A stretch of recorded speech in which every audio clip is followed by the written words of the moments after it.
Conheçamos e prossigamos em conhecer ao Senhor. Como a alva, a sua vinda é certa, e Ele descerá sobre nós como a chuva seródia que rega a terra.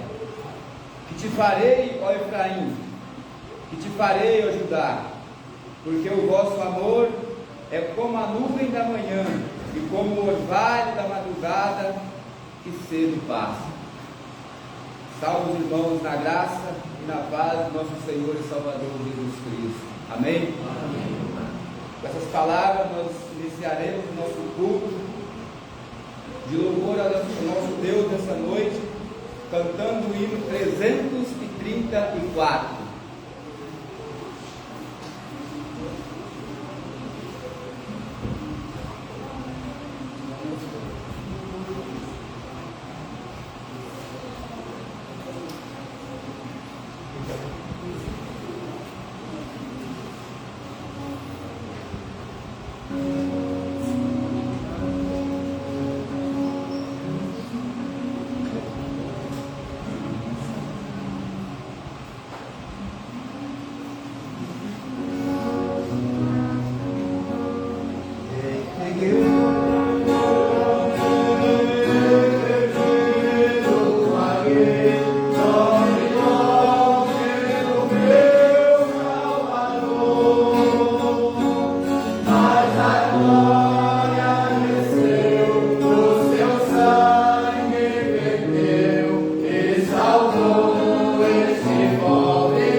Martina esteja elevando a Deus em oração nesse momento.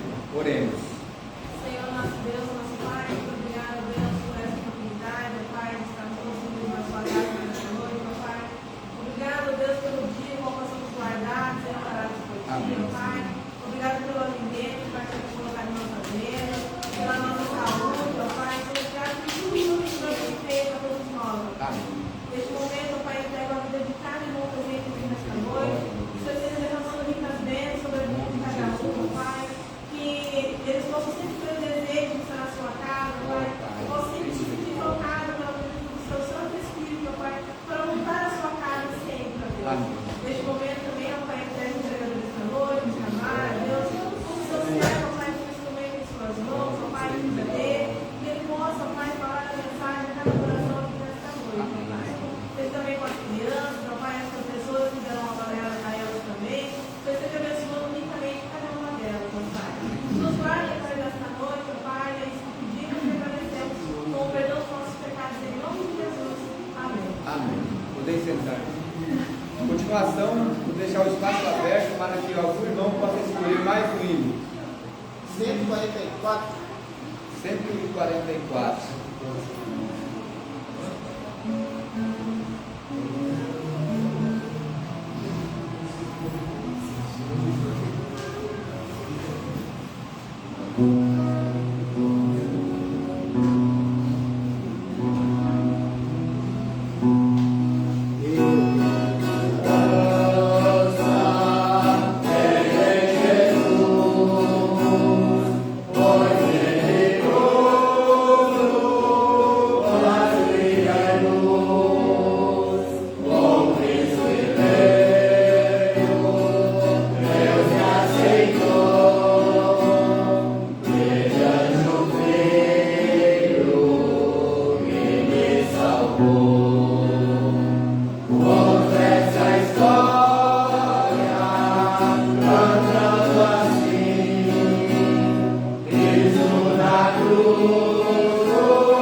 Evangelho de Marcos, capítulo 16.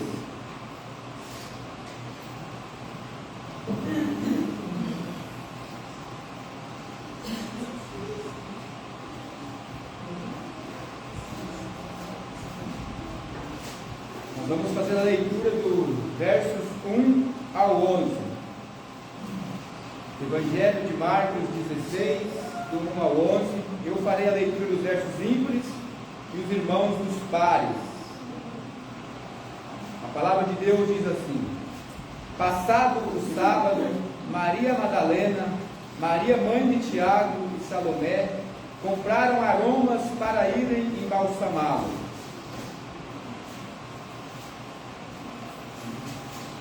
Muito cedo, no primeiro dia da semana, ao despontar do sol, foram ao túmulo.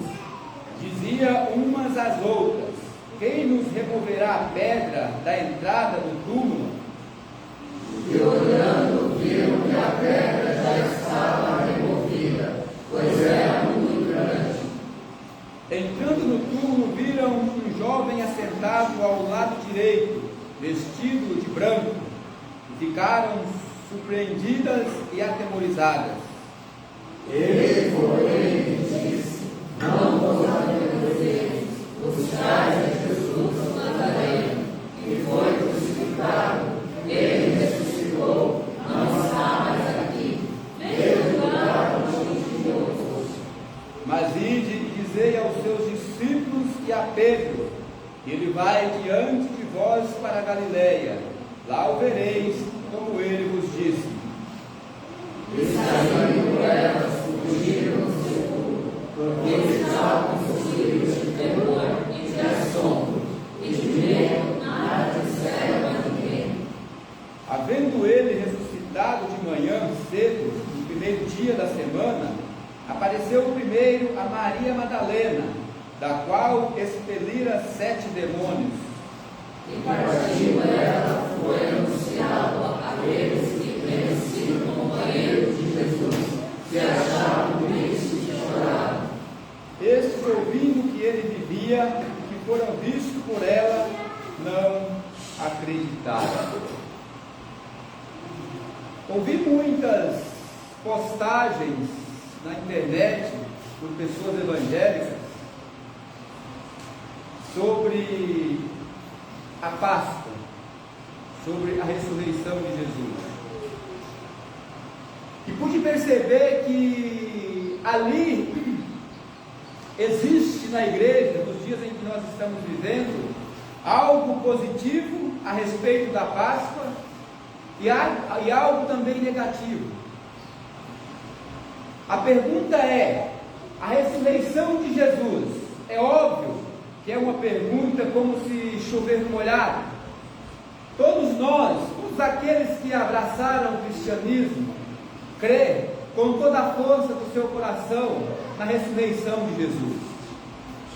Só que essa ressurreição de Jesus, ela surgiu um efeito, ou ela tem um efeito, ela precisa surgir um efeito no coração da humanidade, de que não ser lembrada somente uma vez por ano. Essa lembrança da Páscoa, da ressurreição de Jesus uma vez por ano, é um rito tão simbólico na vida da igreja, ou deveria ser, que ela não deveria ser lembrada somente num dia da forma especial como ela é.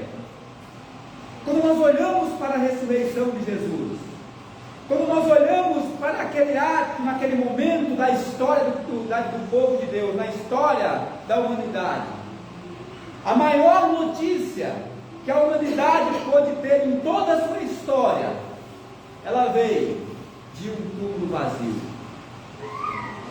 Ela veio de um túmulo. Um túmulo na qual as pessoas que conviveram com Jesus, as pessoas que andaram com Jesus, as pessoas que ouviram as palavras de Jesus, as pessoas até que ouviram esse mesmo Jesus dizer assim: olha, é preciso que eu vá para Jerusalém, é preciso que em Jerusalém eu seja preso, é preciso que em Jerusalém eles possam me abofetear, eles possam bater em mim, é preciso que em Jerusalém vai ser colocada uma cruz sobre as minhas costas, e o meu destino será o Calvário. e lá eu morrerei. Esse mesmo povo que ouviu desse mesmo Jesus que ele morreria numa cruz, mas que ressuscitaria no terceiro dia. Foi esse povo que conviveu com Jesus, que estava indo para aquele túmulo com o coração endurecido, acreditando que chegando naquele lugar, ao remover aquela pedra, que ali fosse encontrar o corpo de Jesus naquele lugar. Essa era a esperança e a fé do coração daqueles que caminharam e que ouviram de Jesus. Um coração endurecido faz com que as pessoas esqueçam das palavras do Salvador. As palavras de Jesus soadas àquelas pessoas não fazia muito tempo.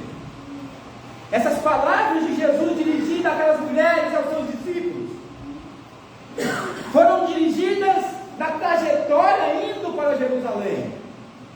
E pouco tempo depois da morte de Jesus, essas palavras ficaram no esquecimento da mente e do coração dessas pessoas, que iam até um sepulcro pensando em encontrar o corpo de Jesus.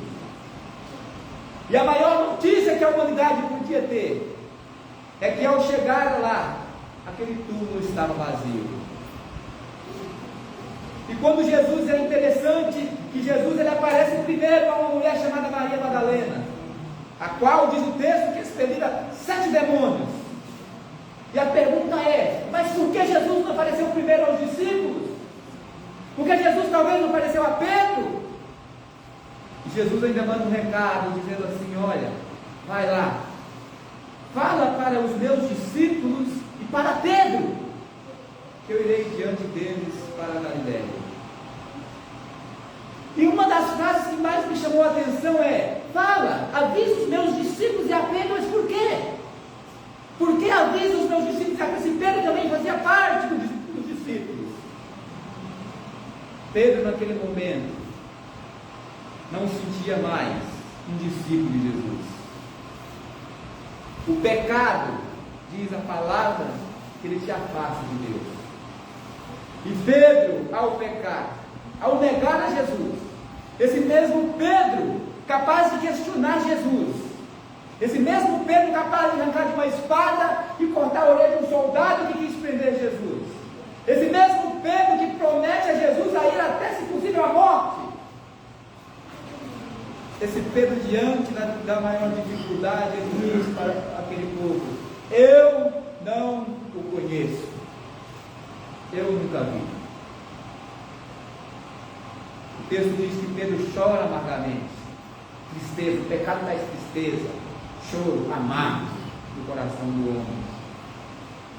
E Deus, pelo seu amor e pela sua misericórdia, não espera que o pecador venha até ele, mas ele vai até o pecador, restaura e diz para Pedro: vamos continuar daqui em diante. A ressurreição de Jesus foi o início da igreja chamada cristianismo. Ali, na ressurreição de Jesus, a igreja que estava morta em seus delitos e pecados ressuscita junto com Jesus. E a pergunta que você não precisa me responder: depois de ressuscitar, o que você tem feito? O que a igreja tem feito? Como que a igreja tem se comportado? Porque ela estava morta. Mas Jesus, ao ressuscitar, ressuscita a igreja junto. E o que eu, que nós, que você, que a igreja está fazendo agora que está viva? Jesus ressuscitou e continua vivo em nossos corações, para a glória de Deus e pela sua graça e pela tua bendita misericórdia. Amém. Amém. Agora, nesse momento, meus irmãos, nós vamos estar colocando os pedidos de orações.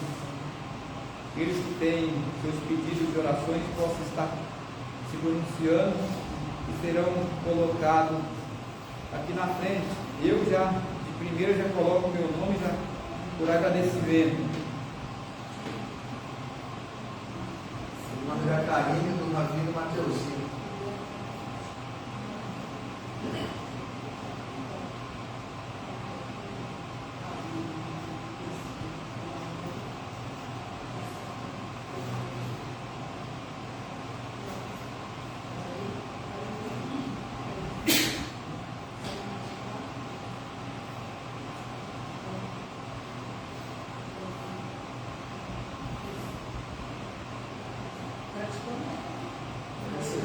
Aniversário do Mateuzinho hoje também.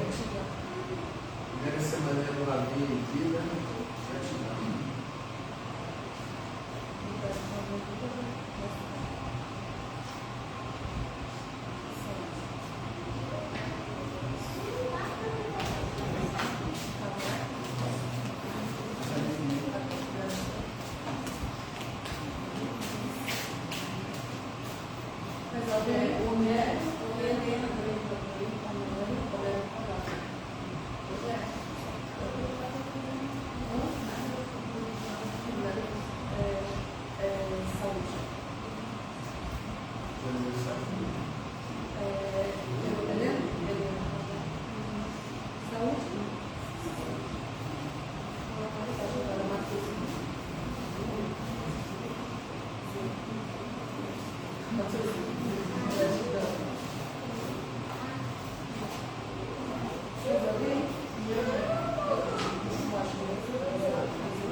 Para que nosso irmão Zé Carlos esteja orando, colocando esses nomes na presença de Deus. Oremos. Nosso Deus, nosso Pai, nós te agradecemos, Senhor, por mais esse dia que nos deu, por mais esse momento também que estamos na luta, na igreja, Senhor. Nós estamos aqui com o intuito de te louvar e agradecer o teu santo nome. Abençoa cada irmão aqui presente, cada família que representa, que possamos estar aqui alegres, satisfeitos, estamos juntos no nome do Deus que nós gloriamos. Abençoe o especial que serve para Marta, que vai trazer a mensagem desta noite. Que ele possa ter sabedoria, possa estar revelando tudo isso. Falar a cada coração que presente. Abençoe o servo Joé também, que está em outra cidade, pregando a tua palavra. Muitas aulas podem pegar através da tua pessoa.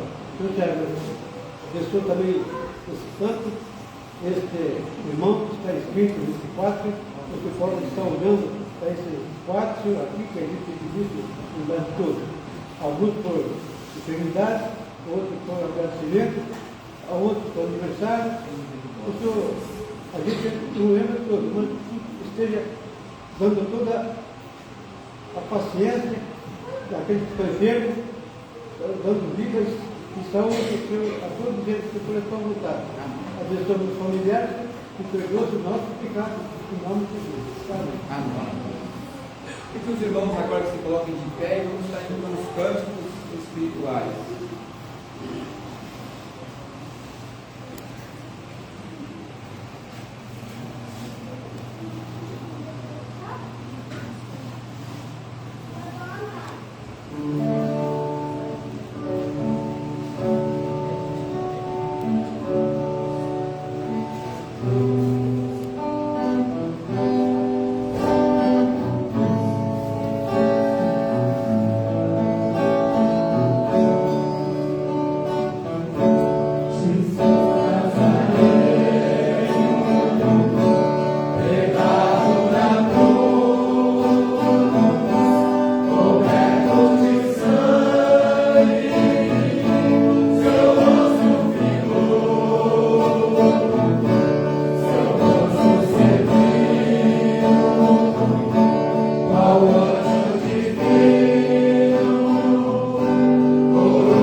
Pai. Nós te pedimos, ó Pai, que olhe para nós com um olhar de misericórdia, Senhor, pelos nossos pecados, ó Deus. Que o Senhor nos perdoe, ó Deus, porque somos falhos, porque somos pecadores, ó Pai. Que o Senhor seja com cada um de nós, ó Deus. Que o Senhor se faça presente em nossos corações e que nós possamos, ó Deus, nos lembrar, não só hoje, ó Deus, nesse dia que o mundo celebra a Páscoa, que o mundo celebra a tua ressurreição, mas que nós podemos fazer desse dia todos os dias da nossa vida, ó Pai. Que nós possamos lembrar desse sacrifício todos os dias de nossas vidas, ó Pai. Que nós possamos refletir, ó Pai. Que nós possamos perceber o quão pequeno nós somos diante da tua grandeza, ó Pai. E que nós possamos, ó Pai, colocar o Senhor aonde o Senhor deve estar, que é no alto, Senhor, à frente de toda a nossa vida, à frente de tudo que nós iremos fazer, que o Senhor conduza, que o Senhor direcione os nossos passos, ó Pai, que nós possamos entender que nós não somos nada sem a tua presença, ó Pai. Fica com cada um de nós, ó Deus, abençoe a cada um que adentrou a tua casa nesta noite, a cada visitante, ó Pai, que esses possam se sentir à vontade nesta casa, que também é deles, ó Pai, aqueles que nos acompanham pelas redes sociais, que o Senhor esteja presente na casa de cada um desses irmãos, ó Deus. Aqueles que aqui não estão, o Senhor sabe o motivo de cada um deles, ó Pai. Que o Senhor esteja abençoando aonde quer que se encontre, ó Deus. Também colocamos diante da tua presença o teu servo Itamar, que trará a mensagem nessa noite, ó Pai. Que essa mensagem seja inspirada pelo teu Santo Espírito, ó Pai, e se achegue a cada coração aqui presente, ó Pai. Abençoe o teu servo com sabedoria, com entendimento, ó Deus, com vontade de trabalho na tua seara, ó Pai. Que o Senhor esteja abençoando grandiosamente essa vida, ó Pai, que é bênção nas nossas vidas também, ó Deus. Fica com cada um de nós, prepara os nossos ouvidos, abre os nossos ouvidos e prepara o nosso coração, ó Pai, para que possamos entender e praticar tudo que o Senhor tem para cada um de nós nesse momento, ó Pai. Fica conosco, é o que nós te pedimos, com o perdão dos nossos muitos pecados, em nome de Jesus, ó Deus. Amém.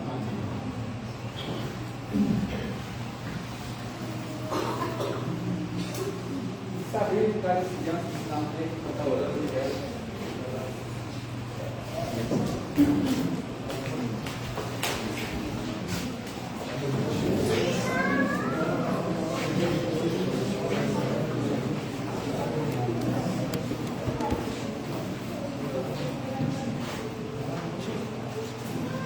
Feijão que esteja orando, pedindo a Deus a direção do Espírito, para as crianças, pela saúde e para as pessoas que irão estar junto com elas.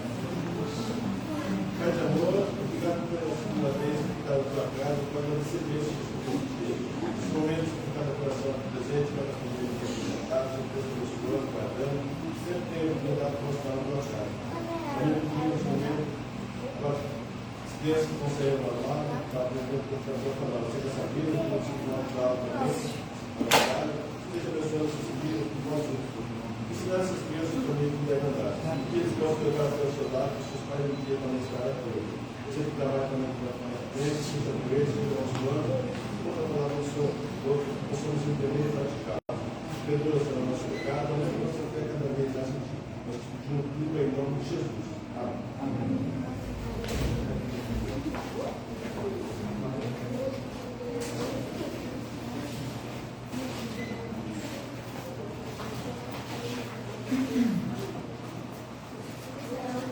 Abra a sua Bíblia no Salmos 32.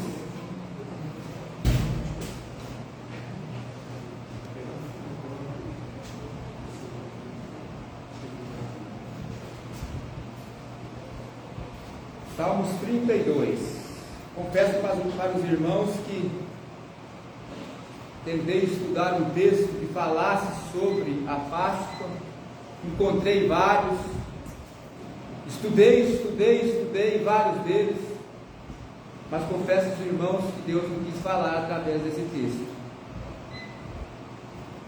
E eu busquei, estudei, mas não encontrei uma direção divina que pudesse falar a respeito desse dia, nessa noite. E procurando outros textos, Deus deparou com esse Salmo 32. E a primeira vez que li, parece que Deus falou ao meu coração É aqui que eu quero que você fale. E eu até fiquei pensando, mas, meu Deus, mas um dia que seria propício para pregar sobre a Páscoa. E ele continuou, não, eu quero que ele fale aqui. Eu não sei porquê, mas é o que Deus preparou essa noite para nós, na sua igreja. O Salmos 32 diz assim: bem-aventurado aquele cuja iniquidade é perdoada e cujo pecado é coberto. Bem-aventurado o homem a quem o Senhor não atribui iniquidade e em cujo espírito não há dolo. Enquanto calei os meus pecados, envelheceram os meus ossos pelos meus constantes gemidos todo dia, porque a tua mão pesava dia e noite sobre mim, e o meu vigor se tornou em sequidão de estio. Confessei-te o meu pecado, e a minha iniquidade não mais ocultei. Disse: confessarei ao Senhor as minhas transgressões, e tu perdoaste a iniquidade do meu pecado. Sendo assim, todo homem piedoso te fará súplicas em tempo de poder encontrar-te. Com efeito, quando transbordarem muitas águas, não o atingirão. Tu és o meu esconderijo, tu me preservas da tribulação, e me cerca de alegre cantos de livramento. Instruir-te-ei e te ensinarei o caminho que deves seguir, e sobre as minhas vistas te darei conselho. Não sejais como o cavalo ou a mula sem entendimento, os quais com freios e cabrestos são dominados, de outra sorte não te obedecem. Muito sofrimento terá de curtir o ímpio, mas o que confia no Senhor, a misericórdia o assistirá. Alegrai-vos no Senhor, regozijai-vos, ó justos, exultai vós todos que sois retos de coração. Feche seus olhos. Senhor, nosso Deus e Pai, nós estamos aqui, Senhor, para mais uma vez estar louvando o Teu santo e bendito nome. Hinos já foram cantados, Senhor, para a Tua glória. Corações já foram levantados neste lugar, Senhor, entendendo a nossa plena dependência de Ti, ó Pai. Senhor, a Tua palavra, a porção dela já foi exposta nessa noite também, nesse lugar. Agora, meu Deus, prepara os nossos corações. Agora, Senhor, abre, Senhor, a nossa mente. Agora, meu Deus, envia uma palavra que possa ser eficaz dentro de cada coração que se encontra aqui nessa noite. Essa palavra, Senhor, venha, Senhor, a transformar as nossas vidas. Que essas palavras, meu Deus, venham trazer conceito, Senhor, de qual é a Tua visão para o Teu povo, ó Pai. Que essa palavra, Senhor, ela possa, Senhor, estar nos exortando. Que essa palavra, Senhor, venha nos corrigir. Que essa palavra venha nos aproximar, Senhor, de Ti. Que essa palavra, Senhor, venha abençoar as nossas vidas. Nós possamos ouvir, Senhor, a Tua palavra, e não só ouvir, mas que nós possamos entender a mesma, e que acima de tudo, em nome de Jesus, nos ajude a praticar, Senhor, que a Tua palavra é a Tua vontade relevada para a ajuda da Tua igreja. Olha para nós com misericórdia, meu Deus, fala diretamente aos nossos corações, e perdoa em nome de Jesus os nossos pecados. Amém.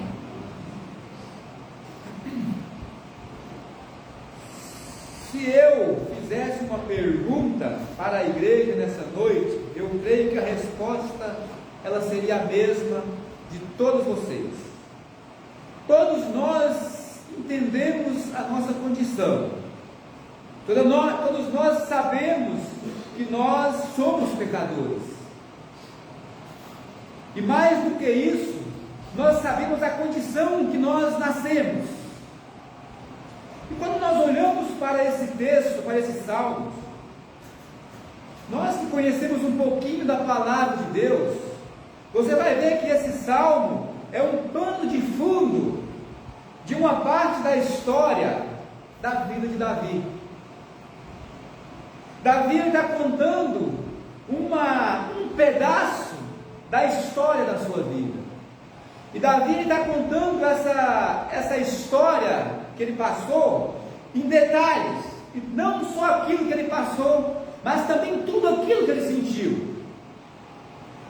E quando nós olhamos para a palavra de Deus, e quando nós olhamos para nós podemos repetir talvez aquela mesma frase que o próprio Davi repete em um outro salmo, falando do mesmo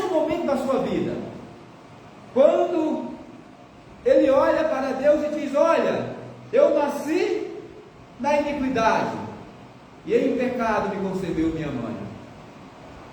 Davi está se colocando na presença de Deus, assim como nós nos colocamos na presença de Deus, entendemos a nossa condição e dizemos para Deus: somos pecadores. E não há um outro meio em que eu ou que você possa fazer para mudar isso, partindo de nós. E eu queria dizer para você nessa noite que o pecado, ele traz consequências gravíssimas, que o pecado é o maior mal que pode acontecer para a humanidade.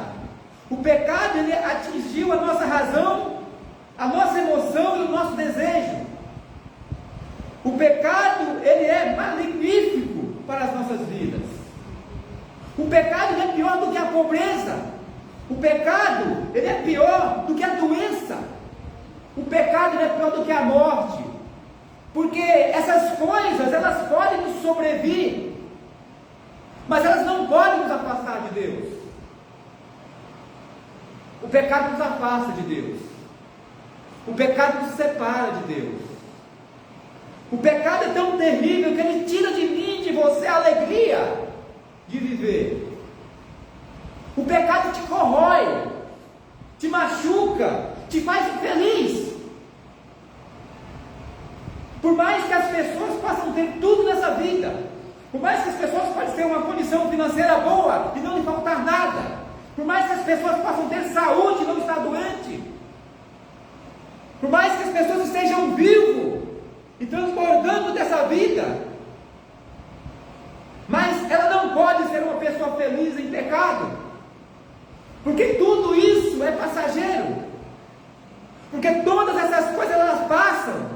E se você for perguntar para mim, que sou crente, para você que está dentro de uma igreja, você vai falar para mim: certamente essas coisas passam mesmo que eu vou passar. Mas se você for lá fora e perguntar para o ímpio, distante de Deus, ele também vai saber que ele vai passar, que essas coisas são passageiras. E você não pode encontrar uma plena alegria em algo que passa, que você vai ter que viver sem elas um dia.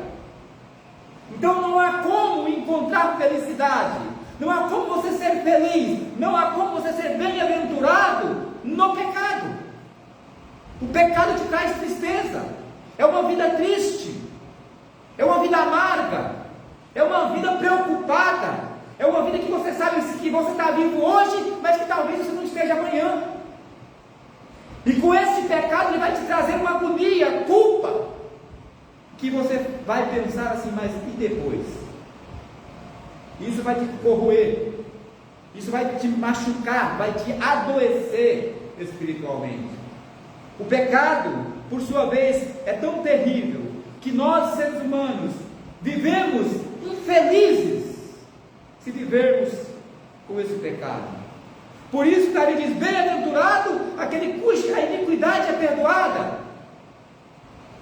Bem-aventurado, bem feliz, muito feliz é aquele que era pecador, que vivia debaixo do jugo do pecado, da escravidão do pecado, que vivia com uma vida doente espiritual, mas que ao ser perdoado, bem-aventurado aquele cuja iniquidade é perdoada. O perdão te traz alegria, o perdão te faz com que você possa viver uma vida saudável espiritualmente aqui neste mundo, entendendo que o perdão de Cristo, ele vai com você não só neste mundo, mas ele é eterno, ele não é passageiro. E quando nós olhamos para esse texto, quando ele diz: bem-aventurado cujo a iniquidade é perdoada, aí você vai entender de que Jesus, nós fomos iníquos, e Jesus, então, para perdoar os nossos pecados, precisou morrer numa cruz. E quando ele vai mais adiante, que ele diz: bem-aventurado aquele cuja iniquidade é perdoada e cujo pecado é coberto. Aqui, cujo pecado é coberto, ele não está dizendo, meus amados irmãos, que você peca e que aí você tem que camuflar esse pecado e esconder esse pecado da igreja, e que você deve esconder esse pecado das pessoas, e que você deve então cobrir esse pecado das pessoas, que não possa saber ou ver que você pecou. Não. Aqui quando ele diz que cujo o pecado é coberto, tem a ver com uma relação entre você e Deus, não é entre você e o irmão, não é entre você e a igreja, não é entre você e o pastor, é entre a visão do pecado coberto, é entre você e Deus. Por quê? Por quê? Porque a ideia que Davi traz de um homem pecador e do perdão na época da lei é que as pessoas levavam até o sacerdote um animal, para que esse animal fosse morto e oferecido a Deus como sacrifício para perdão de pecado. Mas não era só o sacrifício em si, não era só você chegar lá, levar o seu animal, o seu cordeirinho, a sua ovelhinha, qualquer coisa, viu? E o sacerdote então matar aquele seu animal lá e oferecer como sacrifício a Deus. Não, havia um rito mais profundo por trás. O homem pecou, e agora a visão de Deus, de lá para cá, para você, é direta para o seu e para o meu pecado, é enxergar o seu pecado. Então, quando o animal era morto, você sabe que nesse rito, o sangue era tirado. O animal ele não era oferecido com sangue. Não, o animal ele era sangrado, o sangue era derramado, e esse sangue que era tirado do animal que seria sacrificado, ele era derramado, o sacerdote derramava esse sangue na arca da aliança, em cima de um altar. Agora, esse sangue cobria, o símbolo de que esse sangue cobrisse o pecado na qual Deus olhasse do céu. Então agora, e ao invés de enxergar o seu e o meu, o nosso pecado, agora Deus então enxerga o sangue derramado e coberto. Essa era a ideia do sacrifício, de derramar o sangue para cobrir pecados. E ao ver o sangue então, Deus então vê a justiça feita. Deus, ao enxergar o sangue derramado sobre o altar da arca, ele então enxergava o sangue, perdoava o pecado por causa da justiça. O sangue foi derramado. Houve um pecado, tem que pagar-se um preço.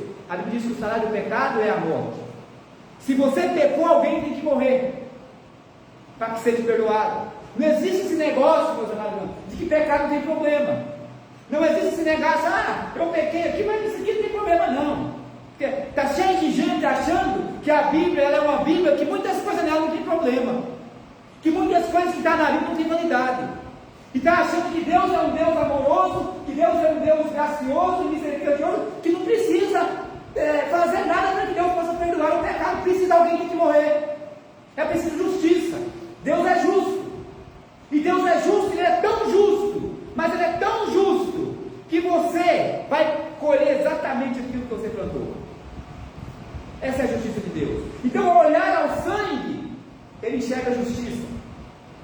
Enxergando a justiça, ele fala assim: agora eu perdoo, porque alguém pagou o preço, porque o sangue foi derramado, porque ele é justo. E agora então, só que esse rito, todos esses ritos, todas essas matanças, todos esses sacrifícios naquela época apontavam para Jesus na cruz.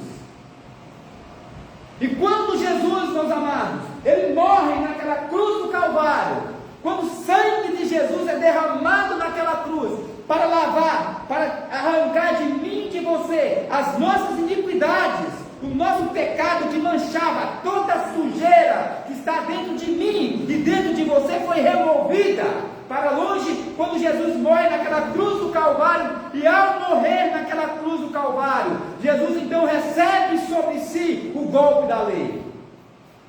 A espada do golpe da lei que era para vir sobre a minha vida, sobre a sua vida, vai para a vida de Jesus. Recebe na cruz o golpe da lei, porque a palavra de Deus diz que o salário do pecado é a morte.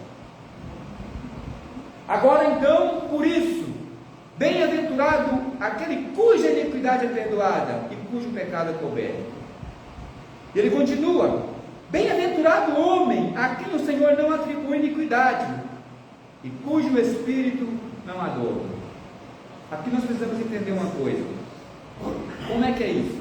Primeiro Davi chega e fala assim: olha, eu nasci na iniquidade, em pecado me concebeu minha mãe. Primeiro a palavra de Deus diz que nós somos inimigos. Eu e você é inimigo. Eu e você é pecador. Não é pelo fato de Jesus ter corrido numa cruz que eu e você não erram. Nós erramos. Nós somos pecadores. Não somos pecadores miseráveis. Somos pecadores da graça, mas somos pecadores. Somos inimigos. Mas espera aí, se nós somos inimigos, se a iniquidade está dentro de mim e de você, e Deus é justo, como é que a Bíblia diz que bem-aventurado o homem a quem o Senhor não atribui iniquidade? Atribui iniquidade. Atribuir é colocar na conta de. Atribuir é quando você erra e é colocar na sua conta. Mas aí quando você olha para o sacrifício de Jesus, aí você vai entender uma coisa. O sacrifício de Jesus na cruz, sabe por quê?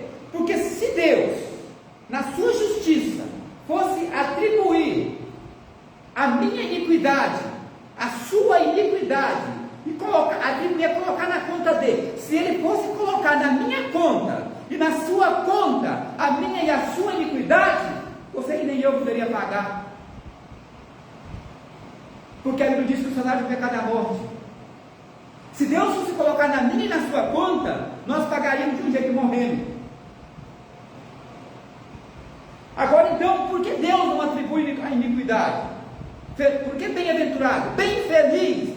Feliz é o homem a quem o Senhor não atribui iniquidade e cujo espírito não adora. Porque a iniquidade, Deus deixou de atribuir, Deus deixou de colocar na minha e na sua conta a dívida que era minha e que era sua, e atribuiu ela à conta de Jesus.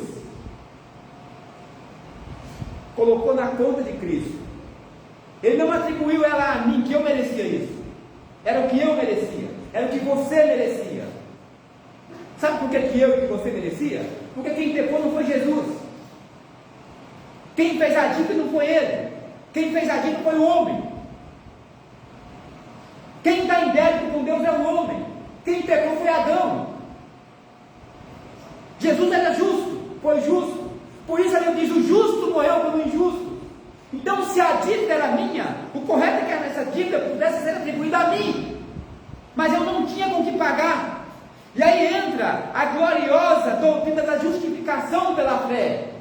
Então eu não tenho como pagar, e o salário do pecado é a morte. E Deus então pega a minha iniquidade, pega a sua iniquidade, pega toda a sujeira, toda a mancha que existia em mim e em você, e atribui ela a Jesus, e pega esse Jesus, o seu filho amado, e coloca numa cruz, e lá naquela cruz, Jesus é fuzilado pela espada da lei, por causa da sua, por causa da minha, por causa da nossa iniquidade. Jesus não morreu como mártir.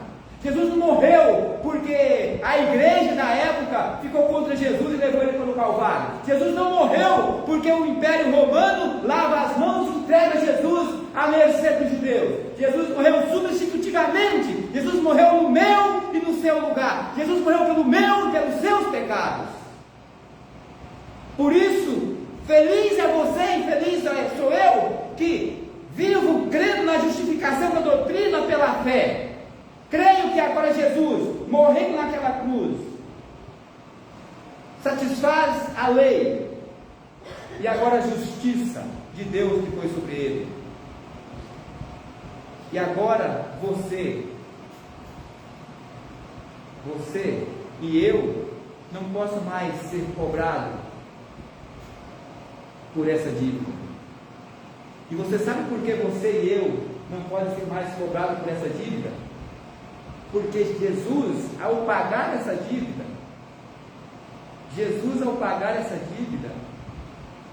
Deus, o Pai, cobrou em Cristo, no seu Filho, e Deus é justo. E aí entra a justiça. E Deus é justo, e Ele é tão justo, que Ele não pode cobrar a mesma dívida duas vezes. Ele não pode cobrar a mesma dívida duas vezes e nem cobra a mesma dívida em duas pessoas. Já foi pago. Essa é a justiça de Deus. Essa é a doutrina da justificação pela fé. Por isso que nós podemos fazer tudo o que nós fizermos. Nós podemos não faltar nem um dia na igreja. Você pode orar todos 3 ou 4, 5 vezes por dia. Você pode ler a Bíblia todo dia. Você pode dar o seu dízimo e não falhar nem um dia. Você pode se envolver com os trabalhos da igreja onde você está.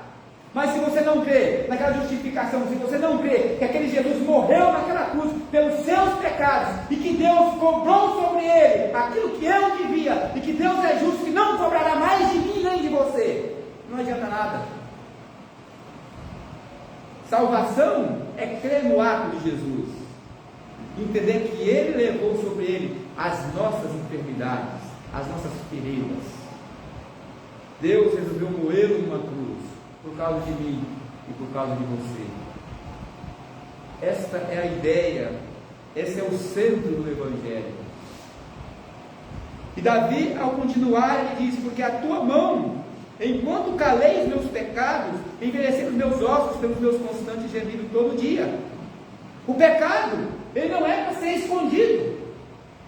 Uma coisa, você não precisa ter vergonha do seu pecado. Sabe por que você não precisa ter vergonha do seu pecado? Porque eu também peco. Porque você vai olhar para a humanidade e você vai ver que todo mundo erra.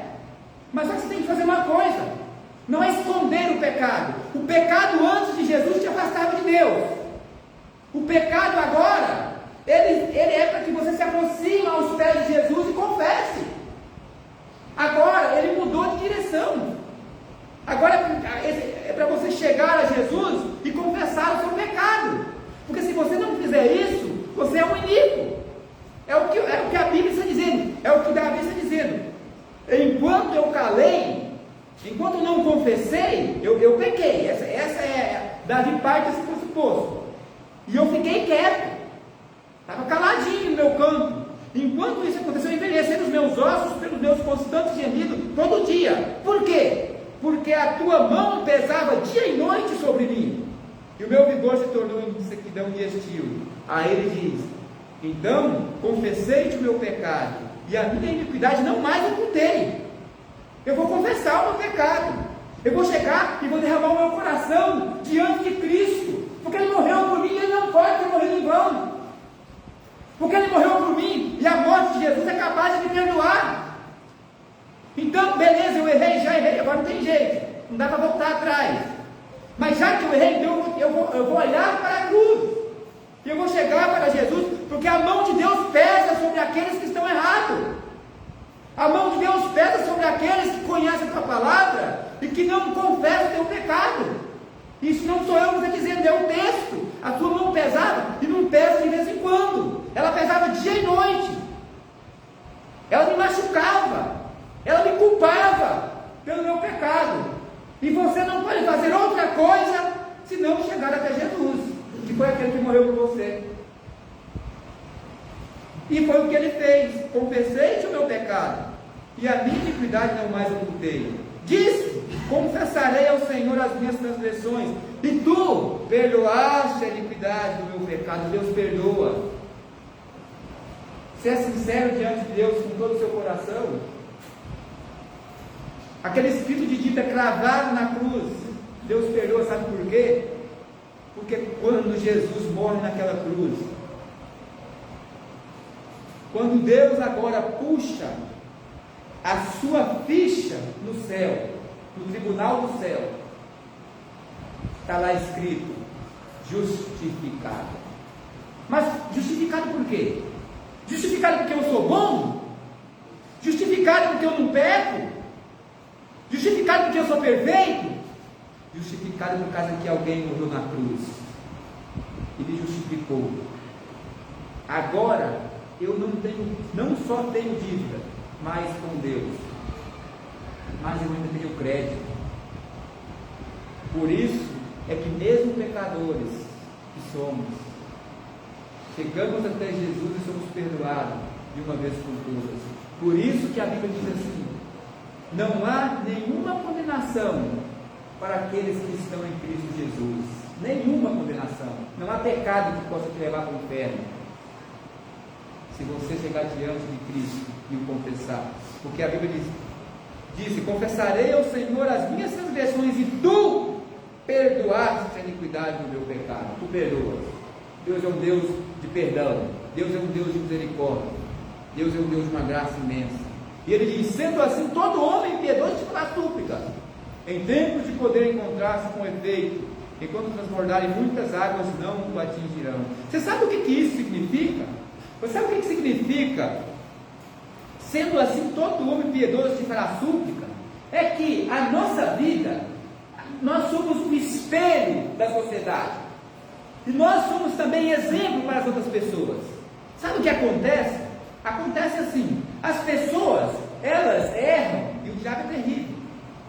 O diabo é astuto, é terrível. Faz de tudo para te tirar você da verdade absoluta que é Cristo. E aí quando você pega o diabo, você não tem mais jeito não. Você viu? Você errou lá, você fez aquilo. Você está perdido agora. Agora não tem mais jeito para você. E muitas pessoas ficam naquela. Só que quando você, como exemplo, aí você erra. E quando você erra e que aquilo te faz um pecador, e aí que você olha para a sua situação, e você olha para a sua condição, e você está sofrendo aqui, como diz o texto: enquanto me calei, eu sofria, doía os meus ossos, eu adoeci espiritualmente, eu estava doente fisicamente, eu estava doente conscientemente, minha culpa me corroía, eu estava enfermo, eu já não aguentava mais por causa do pecado. Então sabe o que? Eu vou confessar esse pecado. E quando você confessa esse pecado, e que você é perdoado e restaurado, agora então você mudou. Agora você não está doente, agora você é o quê? Muito feliz.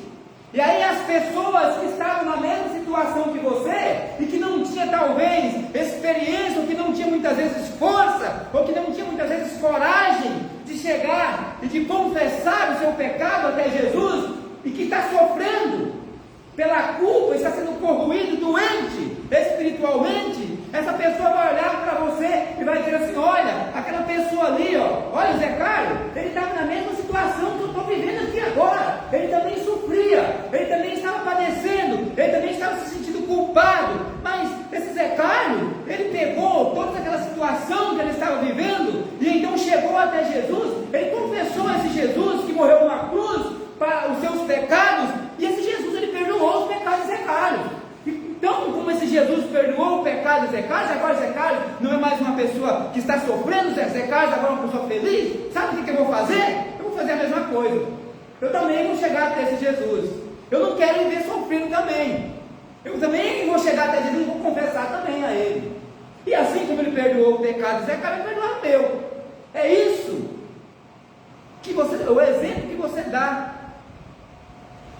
Que você não está esquecido, que não há pecado que possa te levar para o inferno, porque já foi pago a dívida, e Deus não pode, e Deus é justo, Ele não pode cobrar um pecado duas vezes. Continuando, o texto diz assim ainda: instruir-te-ei e te ensinarei o caminho que deves seguir, e sobre as minhas vistas te darei conselho. Não sejais como o cavalo, ou a mula, sem entendimento, os quais com freios de cabresto são dominados, de outra sorte não te obedecem.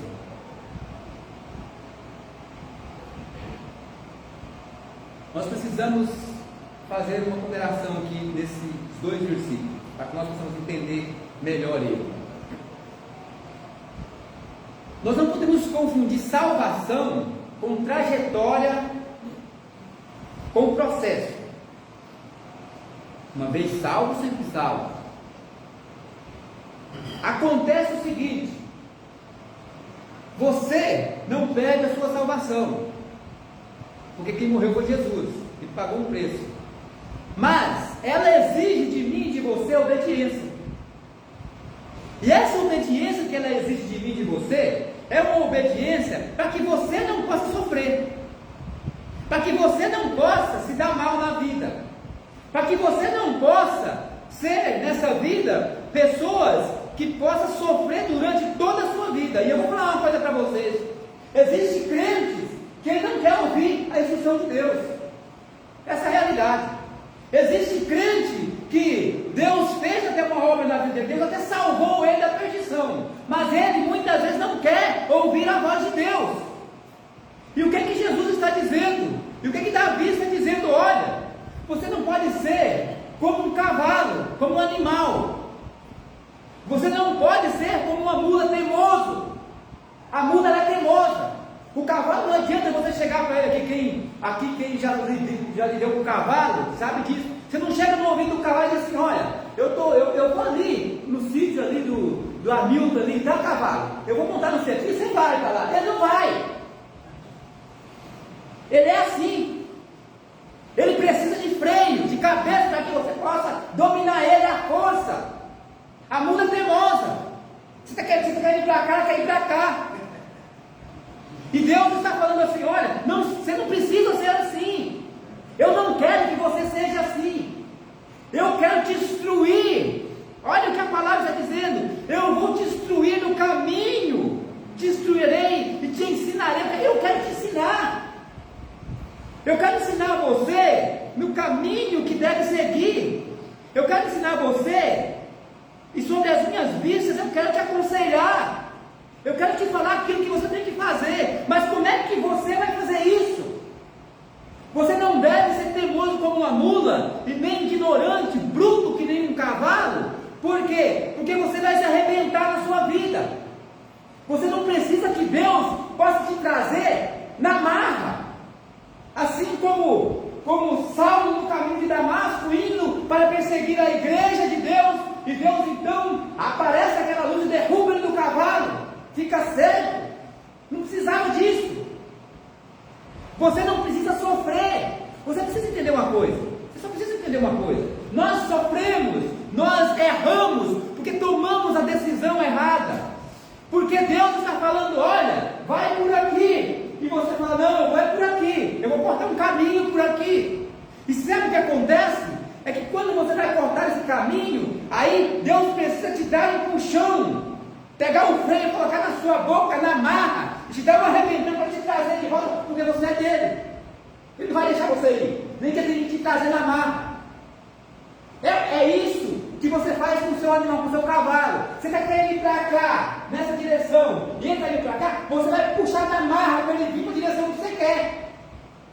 E Deus ele está dizendo aqui: olha, eu quero te instruir. Eu não quero que você faça isso, não quero que você passe por isso. Eu amo você, eu quero o melhor para você. Tem alguém aqui que tem alguma dúvida que Deus quer o melhor para ele? Ninguém. Tem aqui que tem alguma dúvida que a Bíblia é a instrução de Deus? Ninguém. Então leia a Bíblia. Você está esperando que Deus desça lá do mais alto do céu, na hora que você estiver dormindo lá, e você for orar lá para dormir, e Deus chega lá na sua frente e fala: olha, eu sou Deus, e agora eu vou te falar. Não, a Bíblia está aqui. Ele está te instruindo, ele está falando, mas você não quer ouvir. Tanto é que existem pessoas, eu vou dizer para você, existem pessoas que chegam já para mim e dizem assim: olha, sobre aquilo que você me falou, eu sei que eu estou errado, realmente eu estou errado, mas e daí? Você está errado, então por que você não faz o que é certo? Você sabe que está errado, você sabe que isso vai te prejudica, ou então você não tem fé, ou então você acredita que Deus é um Deus que não é justo. De duas uma, porque Ele é justiça. Então Deus ele quer te instruir, meus amados irmãos. Deus quer o melhor para você. Deus quer te dar conselho, e Deus te aconselha através da sua palavra. Deus te instrui no caminho que Ele quer que você segue. Ele vai te ensinar através da Bíblia como que você deve seguir, a direção que você tem que tomar, as decisões que você tem que tomar na sua vida. Olha para Deus, porque Deus tem o melhor para a sua vida. Às vezes às vezes você achamos que conhecemos e que sabemos o que é melhor para nós, mas nós não sabemos aquilo que nós temos que é hoje melhor para nós. Lá na frente você vai ver que não era, mas Deus sabe o que é melhor. Ele está dizendo assim: olha, eu quero instruir você, eu quero que você seja feliz, eu não quero que você sofra, eu quero que você receba o meu conselho através da minha palavra, porque a palavra de Deus é a revelação da vontade dele para a vida da igreja, para a vida do seu povo. Ouve a palavra de Deus, ouve o conselho de Deus, e depois você vem me falar. Não tome decisões, não seja que nem um cavalo, que nem uma mula. decisões próprias suas, achando que você está certo, que você tem razão, e que Deus não. Olha quem é Deus. Esse Deus enviou o seu único filho para morrer por você numa cruz. Pagou a dívida que era minha e que era sua, que me levaria à morte se ele colocasse na minha conta e colocou sobre a conta de Jesus. O golpe da lei fuzilou Jesus numa cruz que era para fuzilar a mim e a você. Jesus morre no seu lugar pelos nossos pecados. E agora Jesus vai dizer assim: ó, eu quero destruir agora no caminho que você deve seguir. E sobre as minhas vistas eu te darei conselho. Eu quero te aconselhar. Eu quero falar com você. Eu quero ter uma relação mais direta e mais profunda com você. Eu quero que você acredite em mim. É isso que Deus está dizendo. Eu quero que quando eu falar para você, você crê em mim. Eu já te dei provas de tantas coisas que eu já fiz por você. Eu só espero isso de você, para que você possa ser feliz, para que você possa não sofrer, para que você possa ser um bem-aventurado. Que Deus nos abençoe. Amém? Vou pedir aos irmãos agora que se coloquem no pé, e nós vamos cantar o hino 115. Depois terminaremos orando.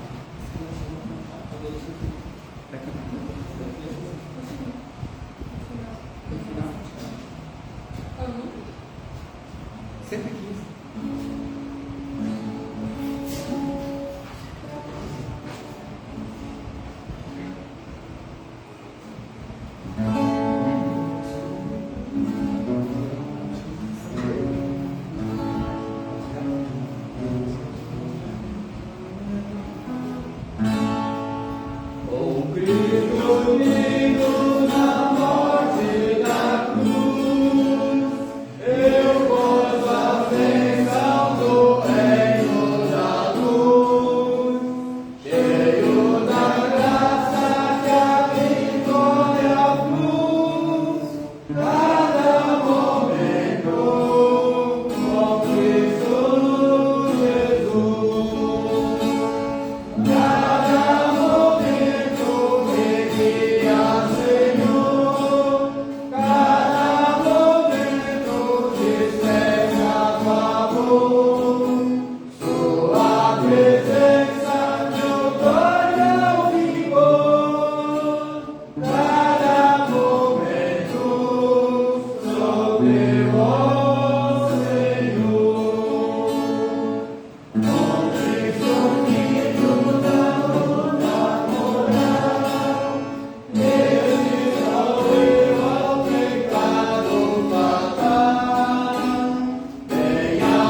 pode se acertar, as crianças vai estar fazendo, cantando hino, e depois quem vai? Você?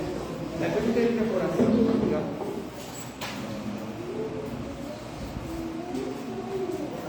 Calma.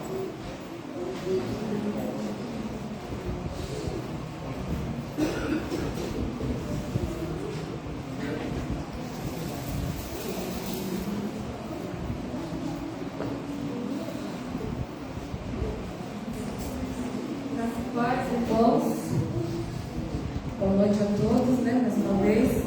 Só continuando, vai ser rápido, eu prometo, tá? Hoje a gente comemora o domingo de Páscoa e, como eu disse na minha oração, essa data ela não pode ser lembrada apenas uma vez no ano, mesmo porque biblicamente essa data ela não é oficial. Não é a Bíblia que fala que foi hoje, né? A Bíblia fala que foi que Cristo morreu no terceiro dia, ressuscitou no primeiro dia da semana, e nós entendemos que ele morreu na quinta e ele ressuscitou no domingo, né? Ao domingo de manhã. Mas, ao mesmo tempo, que esse momento seja um momento de reflexão nas nossas vidas, né? Porque a Páscoa é um tempo de renovação e de reflexão. É um momento para lembrar da jornada de Jesus Cristo e do significado profundo da sua ressurreição. E como o nosso irmão falou aqui à frente agora há pouco, um versículo conhecido que todos sabem de cor, que Deus amou ao mundo, vamos falar juntos? Que Deus amou ao mundo de tal maneira que deu o seu Filho unigênito para todos aqueles mas tem a vida eterna. Se Deus deu o seu Filho, seu único Filho, para esse sofrimento, para esse sacrifício por cada um de nós, o que nós, como filhos de Deus, temos feito em nossas vidas? O que significa Páscoa para cada um de nós? O que significa, como que eu posso aplicar esse amor tão grandioso de Deus em minha vida, a ponto de me fazer refletir sobre os meus atos, sobre aquilo que eu estou fazendo, sobre aquilo que eu estou realizando na minha vida.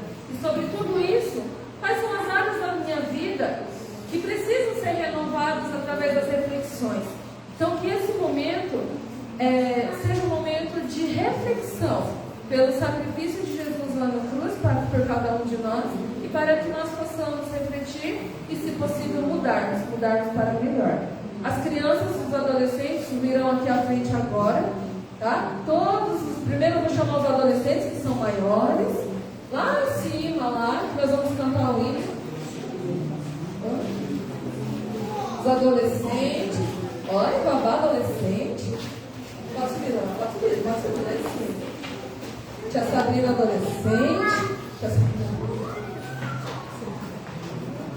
Vem, filho. Vem. Tá bom. Agora os pequenininhos, a tia da casa. Vão cantar depois. Eles vão cantar depois outro. Vou colocar ali. Eu peço para que as igrejas acompanhem junto com eles, porque é um louvor conhecido. Convido Nica, adolescente. Nica, chega aí, por favor. E Nilson também. Vem aqui, por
Vem esse menininhos, vem Heitor, Camilinha, vem Princesa, Ayla.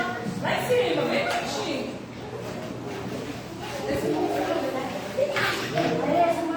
Aqui, peraí, vem aqui. Vem aqui com você. Aê!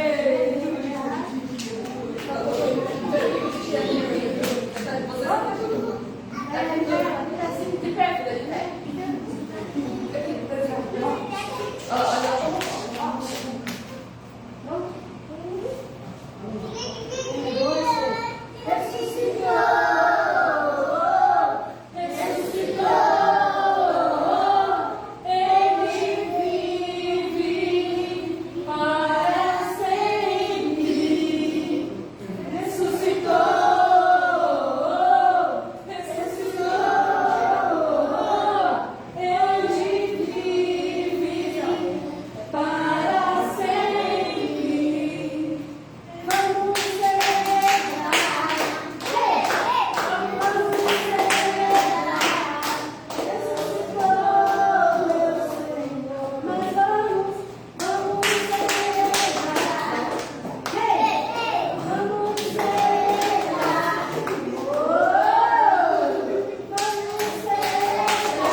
Irmãos, é isso. Cristo ressuscitou, Ele está no nosso coração. E hoje lá fora, Natália preparou uma surpresinha. Vocês, ao saírem daqui, além do lanchinho, vocês terão uma mensagem ali à frente. Essa mensagem, fechem o seu olho, se concentrem, não olhem. Apenas coloque a mão na caixinha, pegue o seu versículo, sua lembrancinha. Lembrando, esse é para os adultos. As crianças terão a sua lembrancinha lá na salinha. Os adolescentes também terão sua lembrancinha junto com a tia Sabrina. Certo? O que está na caixinha é para os adultos. Vocês não são mais criança, mas a vida com Jesus é doce. Ele sofreu, foi amargo para ele, mas para deixar a nossa vida doce. Então, tem uma lembrancinha para os adultos lá fora também, tá? E vamos orar? Coloquem-se em pé, aqueles que puderem, e vamos encerrar essa noite com essa certeza de que Cristo vive no nosso coração e que nós temos que viver para Ele, exclusivamente para Ele, porque Ele é o dono do céu, da terra, do mar e de tudo que nele há. Então, encerramos a nossa noite, o nosso culto ao Senhor, com a oração que Ele mesmo nos ensinou. Pai nosso, que estás no céu, santificado seja